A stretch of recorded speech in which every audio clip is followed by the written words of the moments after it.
True. तो ma'am या आपने इस गैप के बाद मतलब 20 years is such a big gap, तो क्या आपको चीज क्लिक हुई कि अब मैं फिर से अपनी सीएस की पढ़ाई स्टार्ट करूं, क्योंकि आप काम तो ऑलरेडी कर ही रहे थे, बट आपको क्या हम्म रिक्वायरमेंट लगी, क्या ऐसा क्लिक हुआ कि नहीं मुझे सीएस की डिग्री हासिल करनी ही है?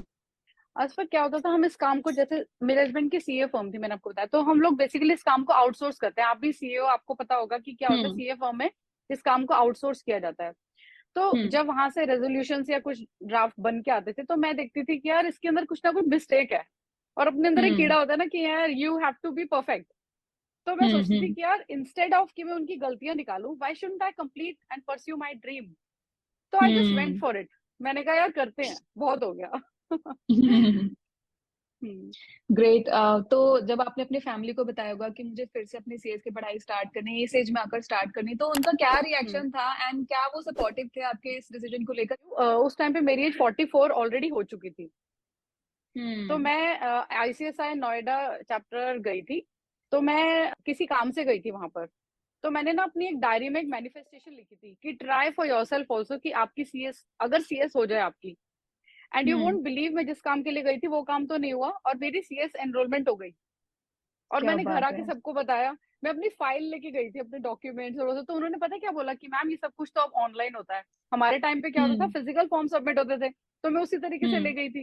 उन्होंने कहा मैम आप जाके ऑनलाइन सबमिट करिए, और हम्म। हम आपको डीनोवो रजिस्ट्रेशन कर देंगे। तो उस हम्म। टाइम पे क्या हुआ था कि फैमिली मेरी बहुत सपोर्टिव थी। उन्होंने जब ये चीज सुनी, देखो सबसे पहले तो वो बहुत ज्यादा हैरान हुए। मतलब I won't lie hmm. To you, ठीक है ना, बट वो हम्म। लोग बहुत सपोर्टिव थे। मेरे हस्बैंड ने मेरे को एंश्योर किया कि जितने लेटेस्ट लॉज हैं उन सब के बारे में मुझे अपडेट करें। और मेरी हम्म। डॉटर्स हैं, तो जो मेरी एल्डर डॉटर है वो मुझे अपनी गाड़ी, मतलब गाड़ी चला के मुझे सेंटर तक छोड़ के आती थी। और क्या होता था, हम्म। जब हम रोल नंबर देख रहे होते थे ना, मतलब I would like to add here कि सब देखते थे कि अच्छा, मतलब उनको लगता था कि वो अंदर जाएगी, जबकि वो मुझे हग करके मम्मा ऑल द बेस्ट करके मुझे अंदर भेज देती थी।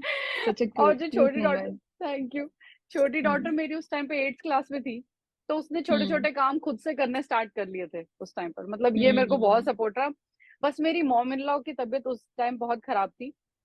वो बेड पे थी, तो उनका थोड़ा मेरे को टेक केयर करना पड़ता था। और प्लस मेरा ऑफिस था, ऑफिस स्टाफ को तो मुझे हैंडल करना था ना, वो तो मैं असाइन नहीं कर सकती थी। तो उन सब चीजों को हम्म। साथ में करते करते these were few of the challenges hmm. जो मैंने करे। या बेसिकली लाइक आपकी पूरी फैमिली ने आपकी इस जर्नी में आपका साथ दिया, that is why you are here. हाँ। So it's very great to yes. See जब आपकी पूरी फैमिली आपको इस तरह से सपोर्ट करती है अपने सपनों को पूरा करने के लिए, सो बहुत अच्छा फील होता है। तो आपने बहुत चैलेंजेस की अच्छा बात लगता है। तो कर ही दी है, बट मैम हम्म जैसे आप इस टाइम पर आके यू हैव फैमिली की रिस्पॉन्सिबिलिटी, आप ऑफिस भी मैनेज करते हो, but how do you manage both of hmm the things? आपने साथ में पढ़ाई भी करी है, सो कैसे ये तीनों चीजें आपने साथ में मैनेज करी, office then education and then your family? आज पर देखो, इसमें ना मुझे किसी किसी चीज को ना रोबोट मोड पे डालना पड़ा। उसको आप क्या बोलते हो कि you have to get the things going. मैंने अपने ऑफिस में, अपने घर में सीसीटीवी लगाया, सो दैट अगर मैं घर में हूँ तो मैं हम्म। ऑफिस को देख सकूं, घर ऑफिस में हूँ तो घर को देख सकूं। प्लस किसी किसी अच्छा। काम को असाइन किया है, जो किसी किसी काम को आप असाइन कर सकते हो, you can not assign whole of the things. Mom in law hmm. की रिस्पॉन्सिबिलिटी मेरे ऊपर थी, ऑफिस की एडमिनिस्ट्रेशन मेरे ऊपर थी, तो कभी किसी को अपॉइंट करके उसको थोड़ा कुछ असाइन कर दिया। प्लस सबसे हम्म। बड़ी प्रॉब्लम क्या थी, चैलेंज क्या था, मैंने 1956 की एक्ट पढ़ी हुई थी, मुझे हम्म। 2013 की एक्ट, उसको अनलर्न करके इसको लर्न करना पड़ा। जीएसटी आ गया था, जीएसटी हमने कभी नहीं हम्म। पढ़ा था।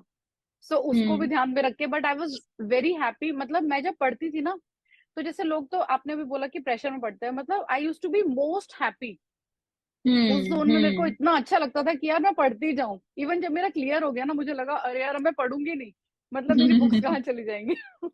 आई कैन टोटली रिलेट तो, टू दिस फीलिंग। मतलब मुझे भी पढ़ना बहुत अच्छा लगता था ना, तो जब एग्जाम हो जाते थे ना उसके बाद ऐसा लगता था हाँ, खालीपन सा, कि मतलब अब मैं खाली क्या खाली पढूं। सा हो गया, अब क्या हाँ हाँ। करें। हाँ, ये तब भी होता है यस। जब आपको अपनी बुक से प्यार होता है, अपनी पढ़ाई से प्यार होता है, तभी बहुत। आपको ये फीलिंग आती है। मैंने अपनी बुक्स अभी तक अपने पास रखी हुई है, मैं वो कहीं नहीं दे सकती। मतलब आई जस्ट लव या इट। हाँ, दोज आर या। मेमोरीज। मतलब वही मैं यस। स्टूडेंट को भी बोलती हूँ, मतलब अपनी बुक से प्यार करो, जितना आप उनको प्यार करोगे वो उतना आपको वापस बहुत। देंगे। आप ये देखो, जब मैं कभी फेल भी हो जाती थी, ऑफ कोर्स मैं फेल हुई हूँ, ऐसा तो नहीं है कि फेल नहीं हुई। दिसंबर 18 में मैंने एनरोल किया था, और दिसंबर 19 में मेरा कंपनीज एक्ट वाला ग्रुप क्लियर हुआ। क्योंकि क्या था इस बार मेरे ना, जैसे सीएस प्रोफेशनल में 9 सब्जेक्ट्स होते हैं ना, तो उसमें से 6 पेपर्स मुझे देने थे, 3 वर एग्जाम। तो जो ओके। मॉड्यूल 1 था ना, उसमें कंपनीज एक्ट में मुझे 51 मार्क्स लेकर आने थे। Which was a hmm task. जैसे मैंने आपको बताया कि ऑलरेडी मुझे 1956 के सेक्शन, वो सेक्शन मुझे आज तक याद थे। But I am really hmm thankful to my teachers. मैंने सी अरुण सेतिया सर से पढ़ाई करी, C S Anoop Jain sir से पढ़ाई करी, जी डी सलूजा सर। उन लोगों ने मुझे हमेशा ये सिखाया कि आपको ना मतलब रट्टा नहीं मारना, you just have to understand the hmm concept. Conceptual hmm clarity अगर आप रखोगे ना, तो आपको कोई जिंदगी में हरा नहीं सकता। वो चीज हम्म जरूरी होती है। आजकल के बच्चे ना वो चीज नहीं समझते। दे जस्ट हम्म थिंक कि सीएस का प्रोफेशन है तो हमें ना थ्योरी में उसको रटना है। नहीं, मैं कभी भी नहीं हम्म बोलूंगी उनको। हमेशा उसको समझो कि वो कंपनीज एक्ट आपको क्या कहना चाहती है। कॉमा, हम्म फुल स्टॉप, उस सब का आपको पता होना चाहिए कि exactly what do they want to tell you, law maker की इंटेंशन क्या है, आपको वो समझ में आना चाहिए। तो ट्रू। अगर हम इस तरीके से पढ़ेंगे ना और उसको बर्डन नहीं मानेंगे तो आराम से हो जाएगा।